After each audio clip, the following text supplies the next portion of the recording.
Hello everyone welcome back to my channel.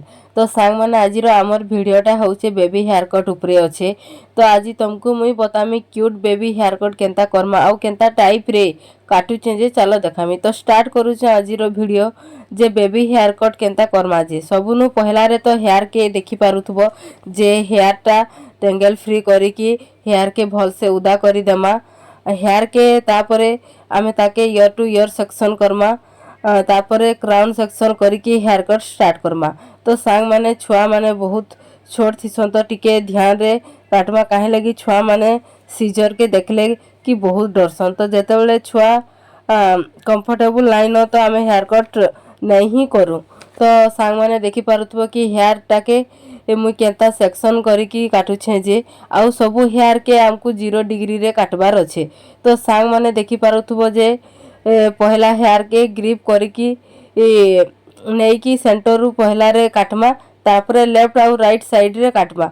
Guideline रे according हमको सब हेयर के भल से चेक करिकरी काटबार अच्छे। सेकेंड रे हमको क्राउन सेक्शन र हेयर के काटमा। तो ताके भी आमे भल से टेंगल फ्री करी देमा आउ तो तळे थिबा सेक्शन रे मैच करिकरी काटमा।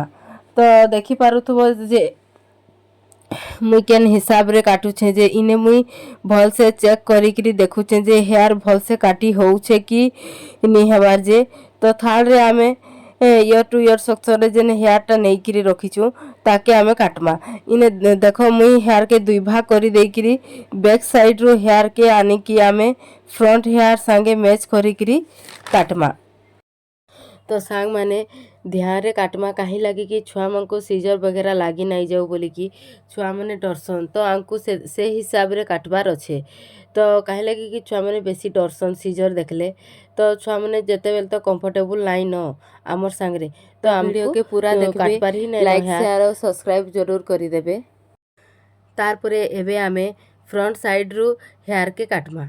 फास्ट हेयर के आमे ए सेक्शन करिदेमा आउ भल से फ्रंट साइड रो हेयर के टेंगल फ्री करिदेमा। तारपरे देखि पारुथबो जे छुआर हेयर केते लंबा अच्छे जे जेते बेले भी आपण माने फ्रंट रो हेयर कट करूछन आईब्रो रो जस्ट ऊपरू ही हेयर कट करबार अच्छे।